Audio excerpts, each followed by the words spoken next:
Que esta temporada se llama esta segunda temporada, Construyendo el Compromiso. Así que esta predicación es parte de este segmento. Ahora bien, ¿cuál es el contexto histórico de este pasaje? De lo que fue leído por el hermano Carlos. ¿En qué periodo y situación se inserta? El texto comienza ubicando este momento bajo el reinado, y lo dice al inicio, bajo el reinado de Artajerjes. ¿Y quién fue este rey? ¿Quién fue Artajerjes? Primero que todo recordemos algo, de manera más amplia el contexto para saber dónde se ubica este hombre. Primero recordemos, si es que lo sabemos y si es que no lo sabemos, para que lo sepamos desde hoy, que el imperio persa, liderado por Ciro el Grande, había conquistado Babilonia, que previamente Babilonia había conquistado Jerusalén, ¿ya? Entonces el imperio persa con Ciro conquistó Babilonia, lo que permitió esta conquista que los judíos que se encontraban allí en Babilonia, porque habían sido deportados hasta allá unas décadas antes, pudiesen tener la posibilidad de regresar a Jerusalén. Es decir, el enemigo nos invade, nos lleva en exilio y después viene el enemigo de nuestro enemigo y nos libera, algo así, ¿ya? Entonces Ciro el Grande, este rey de Persa, promulgó un decreto para que tuviesen esta libertad de regresar hasta Jerusalén. Y algunos judíos regresaron a su tierra, ¿ya? Y trabajaron por la reconstrucción de la ciudad que había sido destruida por Nabucodonosor.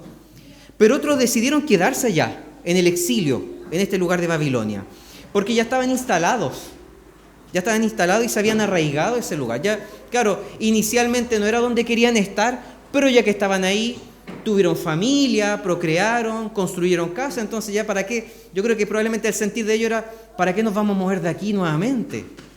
¿Cuál es el sentido? Ya hemos formado una familia en ese territorio. Bueno, de todas formas, esta posibilidad que tuvieron los judíos que se encontraban en Babilonia de regresar a Jerusalén, este retorno, no fue algo que ocurrió de golpe. No es que con Ciro da esta posibilidad y listo, todos vuelven de inmediato, todos los que estaban en exilio. No fue así, sino que se dio como un proceso que duró varias décadas, que se extendió por muchos años. Entonces comenzó con Ciro y siguió durante los reinados posteriores como el de Artajerjes. Estamos hablando de varias décadas. Decimos que Artajerjes sería el cuarto sucesor después de Ciro, ¿ya? Liderando el imperio persa. ¿Y qué ocurrió aquí específicamente en lo que se señala en este texto? El pasaje afirma que Artajerjes proclamó un decreto para que todos los que quisiesen regresar a Jerusalén, junto a Esdras, pudiesen hacerlo.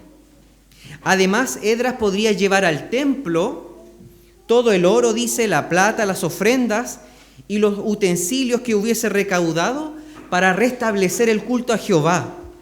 Incluso en el decreto Artajerjes le ordena a todos los tesoreros, dice, de las provincias más allá del río, que todo lo que les pida el sacerdote Esdras se lo den: plata, trigo, vino, aceite y sal. También le dio a Esdras la autoridad para establecer magistrados y jueces para juzgar al pueblo según la ley de Jehová, y aquellos que no la cumplieran se les aplicaría justicia, con pena de muerte incluso, encarcelamiento, destierro o confiscación de bienes. Podemos ver que se trata de un decreto dado por un rey pagano que es muy favorable para los judíos, muy favorable.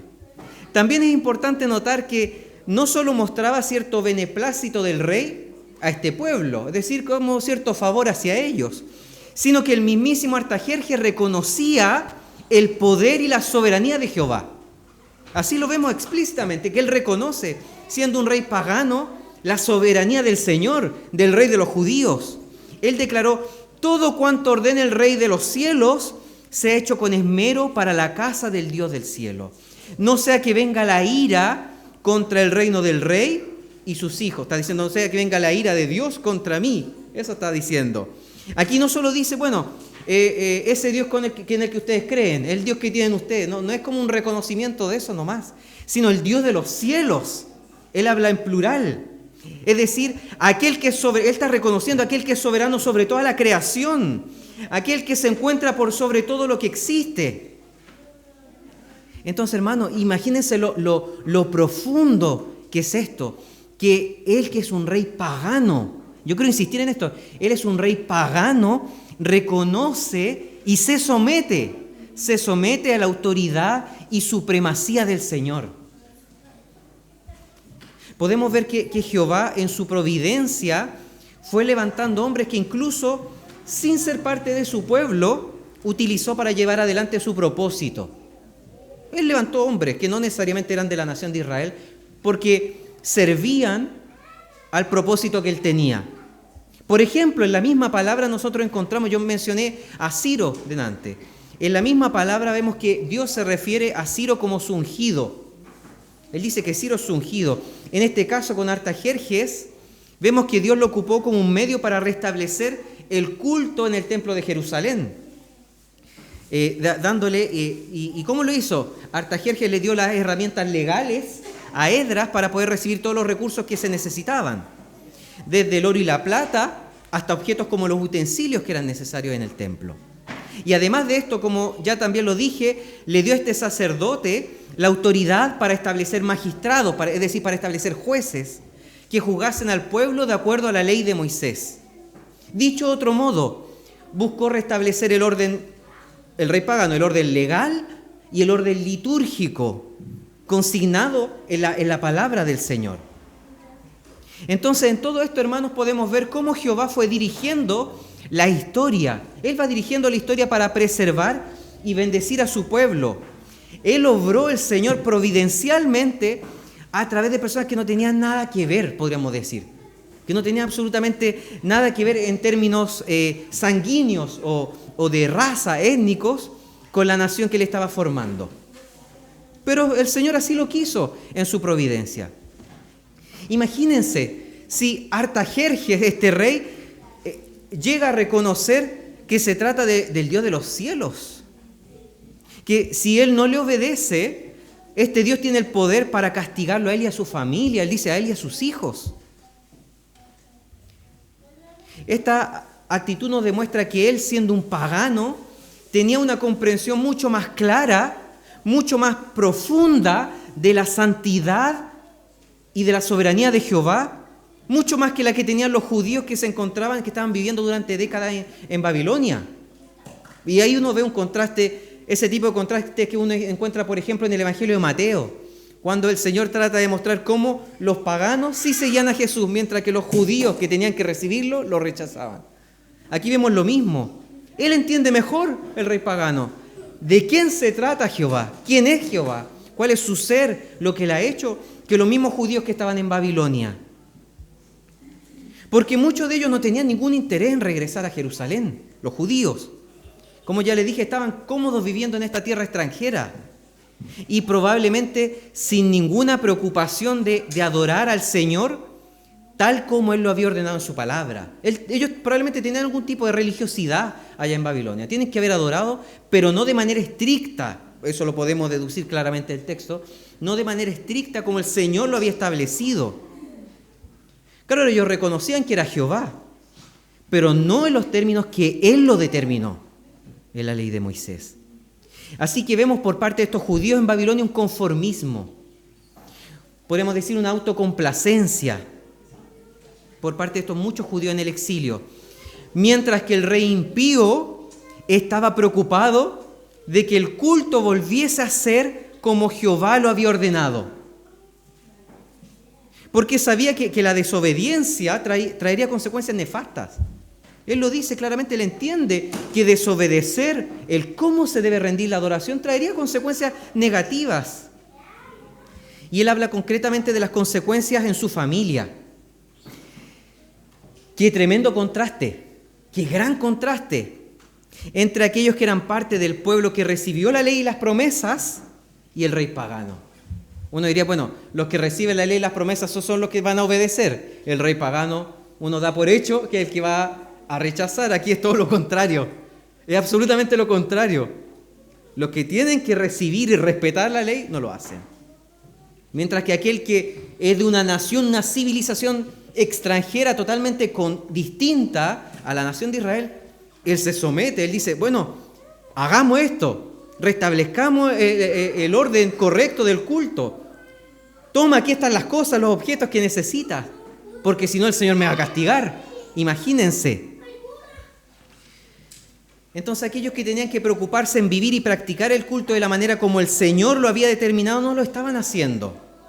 Mientras que el rey extranjero estaba ocupando todas las herramientas, porque él emite un decreto, todas las herramientas legales que él tenía a mano, para que Jehová volviese a ser adorado como él quería, como quería Jehová. Esa es la idea. Y esto ya nos dice mucho, hermanos, sobre la actitud del pueblo judío y la actitud, el carácter del rey. Pero nos dice aún más, sobre todo, del Señor, que usa a quien quiere y como Él lo estima mejor. El Señor es soberano y Él usa a quien quiere, de la manera que Él le place, para que se cumpla su propósito. De eso se trata su providencia. En eso consiste su providencia, de cómo el Señor Jehová está llevando adelante su plan perfecto. Esta historia de la redención que se va desarrollando de tal manera que todo va apuntando más y más y se va mostrando de manera más clara, más explícita a Cristo. Y cómo dentro de este gran propósito del Señor, Él va ordenando todas las cosas. Esa es la providencia. Él va ordenando todas las cosas. Él va poniendo... Y nosotros estamos viendo aquí la gran historia de la redención, pero yo creo que nosotros lo podemos ver incluso en nuestras vidas.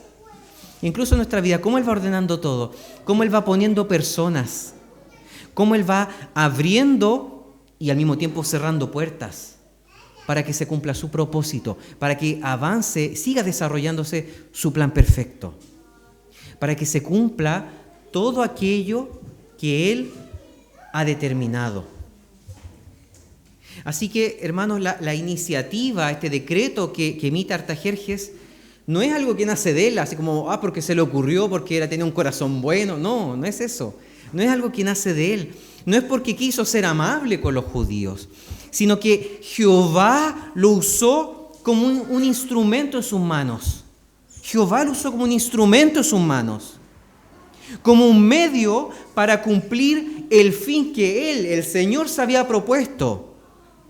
Y es lo mismo que hizo con Ciro, 4 generaciones de reyes antes. Es lo mismo que hizo con Ciro. Por algo llamó también a Ciro su ungido, porque Ciro estaba cumpliendo el propósito que el Señor quería, que era liberar al pueblo de la esclavitud en Babilonia. Y esta misma realidad de Jehová usando a Artajerjes como un instrumento en su mano es reconocida por el mismo Esdras, el mismo sacerdote. Casi al final del texto bíblico que leyó el hermano Carlos, él declara, Esdras: bendito sea el Señor Dios de nuestros padres, que ha puesto en el corazón del rey, que ha puesto esto, lo que el decreto y toda esta libertad, en el corazón del rey. Él entiende que si Artajerjes tomó estas decisiones y mostró su beneplácito al pueblo que se encontraba en el exilio, fue porque Dios puso esto en el corazón del rey, porque fue Dios quien obró en el ser de esta persona. Aquí ni siquiera es necesario empezar a deducir que Jehová estaba detrás de todo esto, o a suponer que Dios estaba dirigiendo esta situación, porque el mismo Señor lo dice aquí a través de Esdras. El mismo Señor inspira a Esdras para que declare que Él, que el Altísimo, puso esto en el corazón del rey. Y lo dice ahí de manera explícita. El Señor reina, hermano, el Señor reina, y Él levanta y usa autoridades como quiere, con tal de llevar adelante su propósito. Y así lo vemos concretamente con lo que ocurrió con este imperio persa, que fue el medio que Jehová utilizó para permitir que los judíos pudiesen regresar a su tierra. Dios lo quiso así. La misma palabra dice que sus caminos son insondables. Pero ahora, ¿qué nos dice a nosotros este pasaje bíblico? ¿Qué nos dice el Señor a través de este pasaje? ¿Qué nos está revelando el Señor por medio del sacerdote Esdras? Este texto nos muestra al menos, puede que más, pero al menos 2 conclusiones. La primera es respecto a la importancia de la adoración tal como el Señor la ha determinado. Es un primer punto. Cuán importante y central es la adoración pero como el Señor la ha determinado. Porque, como les dije, probablemente los judíos que aún se encontraban allá en Babilonia tenían algún tipo de práctica religiosa. A ellos se les había enseñado de Jehová. Deben haber tenido algún tipo de religiosidad, algún tipo de culto, de práctica en el día a día. Pero eso era insuficiente. Eso era insuficiente. No bastaba con que adorasen de alguna manera a Jehová, este Dios, que es el único Dios verdadero. Porque este pasaje, como tantos otros, nos muestra cuán necesario era que adorasen en los términos que el Señor había establecido, como el Señor había determinado. En ese momento era necesario que se restableciera el culto en el templo, tal como había sido determinado en la palabra de Dios. Tan central e importante era esto que hasta el mismo rey pagano lo entendía. El mismo rey extranjero, el impío, entendía esto. Y sabía que si no se restablecía el culto que el Dios, como dice, que el Dios de los cielos ha ordenado, él sufriría las consecuencias con sus hijos. Estamos entonces, hermanos, hablando de algo serio. No algo que se deja a la imaginación, de algo serio, donde no se dé espacio a las buenas intenciones, o como decía, no se da espacio a la imaginación, a lo que nosotros suponemos que rendir culto. Y esta palabra del Señor nos dice mucho cómo debe ser nuestra adoración. Nos dice mucho cómo debe ser nuestra adoración hoy en día, concretamente. Pienso acá en La Fuente, o en La Primera, porque soy pastor de allá. Alabar al Dios Todopoderoso, al Creador de todas las cosas, a aquel que es soberano sobre todo lo que existe, no es algo trivial. O sea, es evidente a través de toda la Escritura que no es algo trivial, no es algo secundario, no es algo que podemos decir, sí, lo hacemos a nuestra manera. No se puede tomar a la ligera. El Señor no acepta eso, que el culto sea tomado a la ligera. Así que este principio, que Dios solo puede ser adorado de la forma que Él ha establecido, sigue estando vigente. Sigue estando vigente para nosotros. Claro, las leyes ceremoniales tenían por objetivo marcar una distancia entre la santidad de Jehová, por una parte, y el estado del ser humano en un mundo caído. Y también tenían por objetivo estas leyes ceremoniales que apuntaban a Cristo, ¿ya? Por lo mismo esas leyes ya no determinan ahora, hoy en día, la forma en cómo nosotros realizamos nuestro culto. Ahí vemos que la cruz de Cristo representa, podríamos decir, un punto de quiebre. Pero el principio que atraviesa toda la historia de la redención respecto a la adoración sigue estando vigente. Sigue estando totalmente vigente. Que Dios es quien ordena la manera en cómo se le debe rendir culto. Que Él determina eso. Él establece y Él lo dice de manera clara. Es así.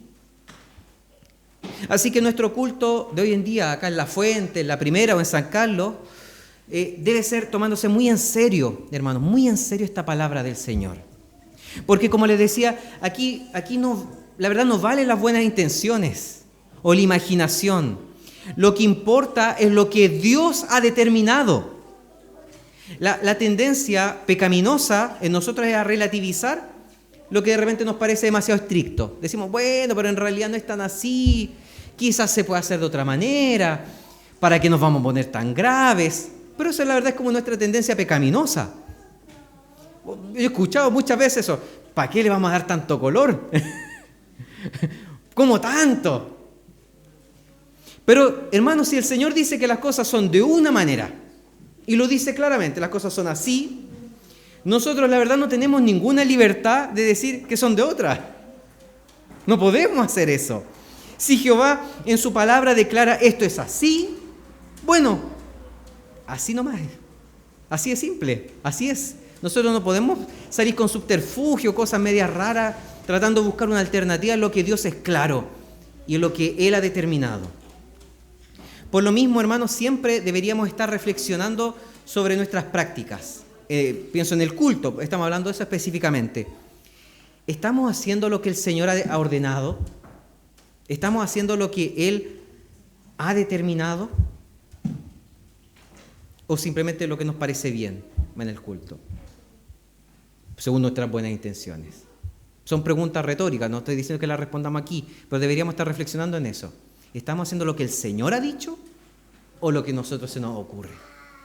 ¿Tenemos una comprensión profunda sobre la santidad de Dios? Porque de hecho vamos a respetar esto en la medida que entendemos o nos acercamos a entender la santidad de Dios. ¿Tenemos una comprensión profunda de la santidad de Dios?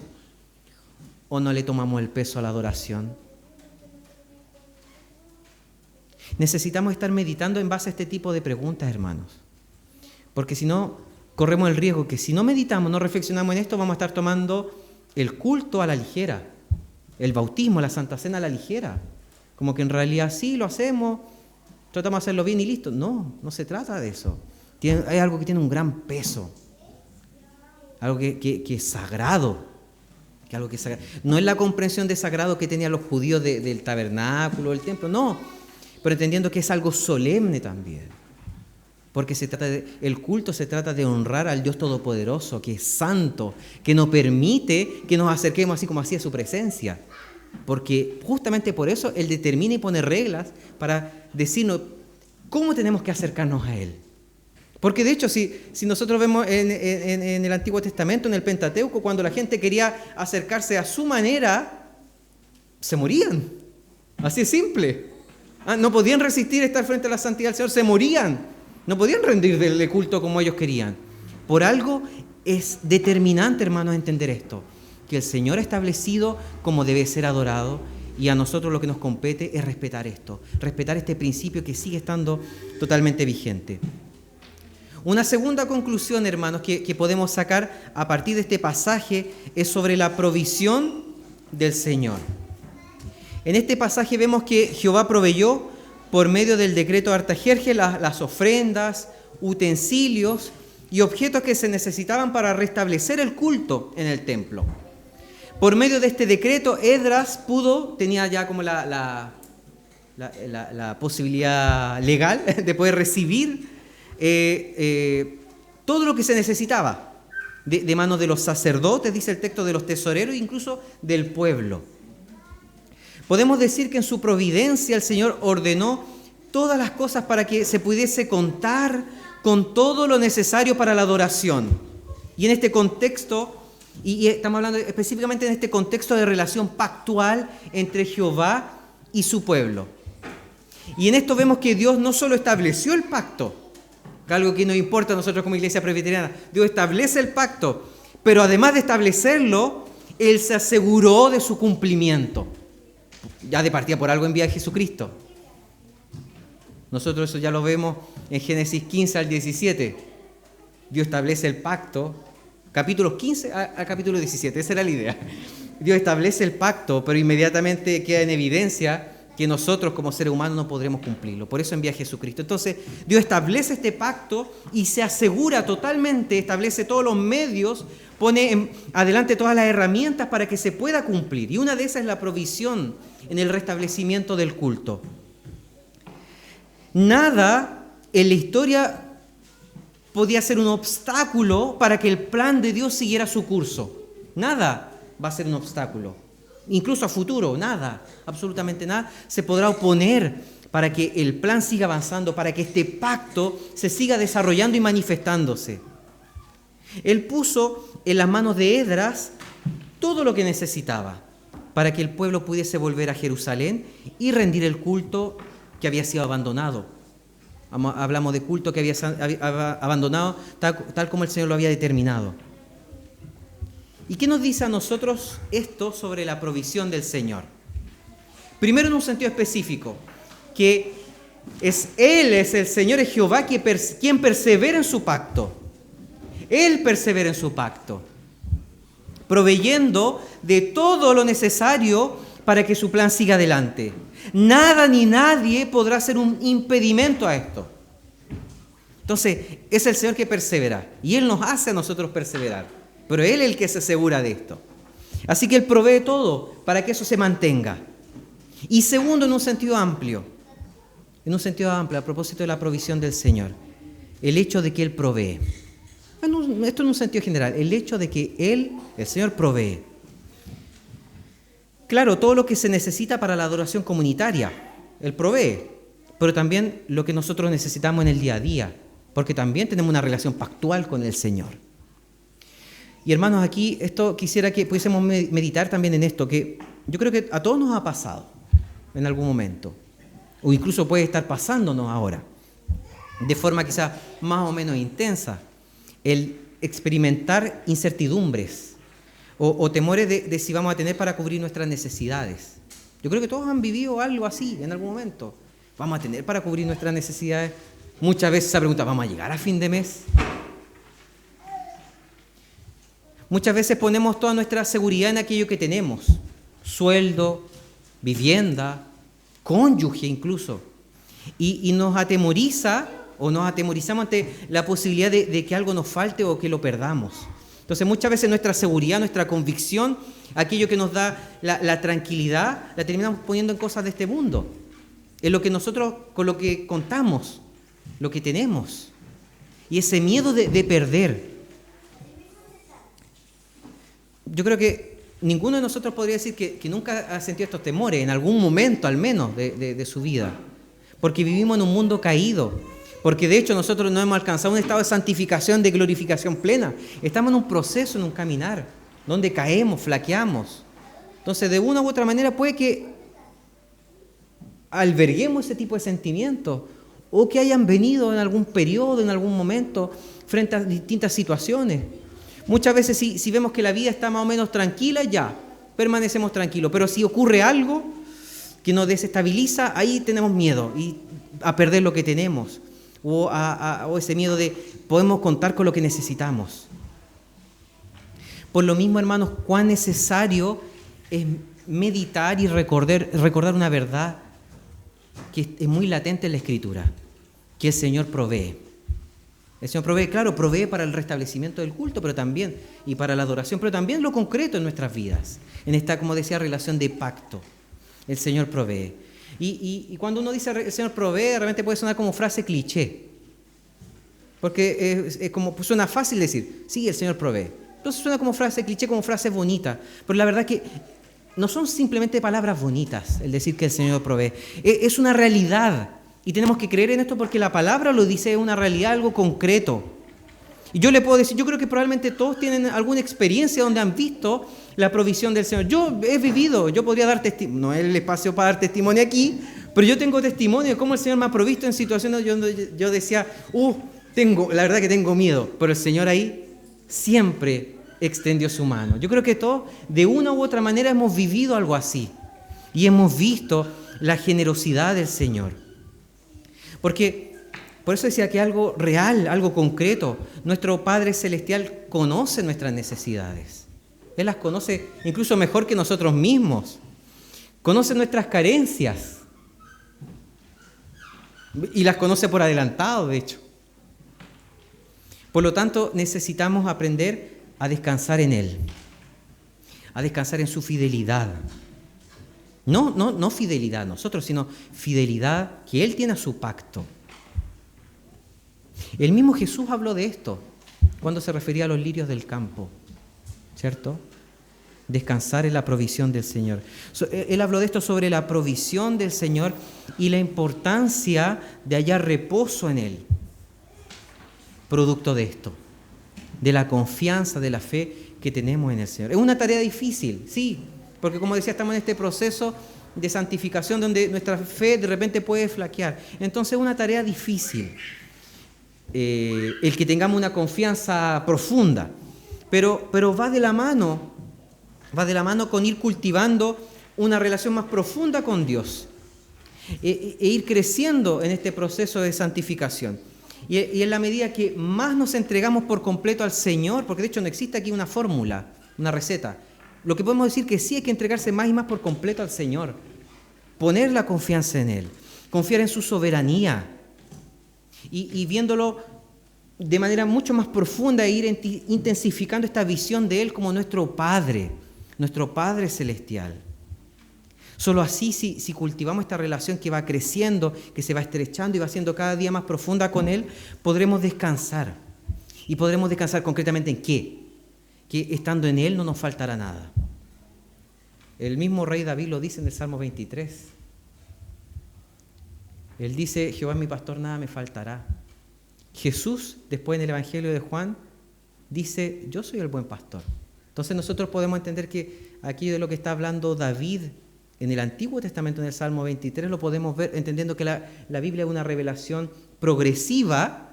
Entendemos con las palabras de nuestro Señor Jesucristo que Él es este buen pastor. Entonces podemos, y cuán importante es que podamos nosotros apropiarnos de estas palabras del rey David, como hacerlas propias, a eso me refiero. Y ver en Jesucristo a este buen pastor que nos provee de todo, en el cual nada nos falta, nada de lo que realmente necesitamos. Porque claro, de repente uno puede empezar a soñar y a querer muchas cosas, pero nada de lo que realmente necesitamos nos faltará si nos aferramos a Él. Y confiamos que en Él encontramos justamente este reposo, este descanso, de saber que en su soberanía nos provee de todo. Y como les decía, en esto no existe una receta, no existe una fórmula. Solo se trata de buscar más del Señor, más del Señor. Y que por lo mismo sea Él moviendo nuestros corazones, porque le buscaremos más en la medida que también el Espíritu Santo sigue obrando en nuestra vida, que nos sigue llenando. Entonces, que el Señor sea moviendo nuestro corazón constantemente, no que por un periodo anda bien nuestra vida, nuestra relación con Él y después otro periodo en realidad se enfría, no, que es algo permanente, constante, que vaya en crecimiento. De eso se trata la santificación. Y que nos mueva a buscarle en una adoración, primero una adoración genuina, como hablábamos esto de restablecer el culto, pero llevándolo a nuestra realidad, a buscarle una adoración genuina. Y cuando hablo de esto de genuino, me refiero a tal como Él quiere, como Él lo ha establecido, de acuerdo a su palabra, respetando lo que Él ha ordenado, no lo que nosotros inventamos. Entonces, primero que Él nos mueva a buscar esto, a adorarle, pero según sus términos, en sus condiciones. Y segundo, que a través de la llenura, que busquemos llenura del Espíritu Santo, podamos descansar en su provisión. Claro, provisión, como decía, en un sentido quizás estricto en este texto, refiriéndose a provisión en cuanto a la adoración, pero también provisión en lo que Él nos da día a día. Y confiar que Él nos seguirá dando. Como les decía, sabiendo que Él conoce todas nuestras necesidades. La Biblia es súper clara esto, ni siquiera como que quede escarbar tanto para ver esta realidad de Dios como un Dios que provee, que extiende su mano generosa en todo aquello que nosotros necesitamos. Incluso nosotros vemos en la Escritura que Dios le provee y le da aquello que necesitan a aquellos que no son sus hijos. El mismo Señor Jesucristo dice, ¿cuánto más a ustedes que son hijos, que son discípulos? Entonces, que podamos descansar en esto. Por una parte, buscarle en adoración genuina, buscarle en un culto verdadero, y cuando digo verdadero, tal como el Señor lo ha establecido, y por otra parte, confiar en su provisión, porque tenemos una relación de pacto, una relación que no se quiebra, no se rompe, y en la cual Dios está extendiendo su mano para darnos todo aquello que necesitamos. Oremos, hermanos, oremos al Señor. Padre